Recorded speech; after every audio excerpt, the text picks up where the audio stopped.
les gens qui partent de l'urgence ou qui partent d'unité de soins, il faut s'assurer que ce qu'on va prescrire en termes de continuité, ça fasse du sens, que ce soit réaliste.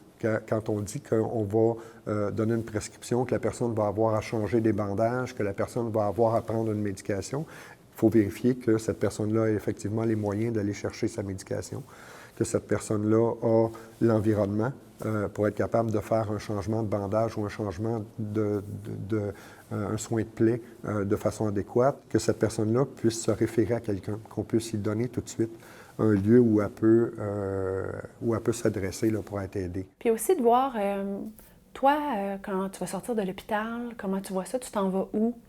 Des patients qui vont nous répondre, ah, mais moi, je m'en vais au refuge, puis je suis bien correct avec ça. Est-ce que tu as besoin que je te fasse un papier particulier? Est-ce que ça t'aiderait si j'expliquais au refuge qu'est-ce que tu as eu comme condition médicale? Ah oui, quand on a une condition médicale à tel endroit, bien, ils acceptent qu'on reste dans le jour. Fait que oui, ça m'aiderait. Un peu comme pour les personnes âgées, l'infirmière de liaison en gériatrie peut évaluer les différentes dimensions à la fois au niveau des besoins de logement, cognitifs, médicaments et compagnie des personnes âgées qui sortent de l'hôpital.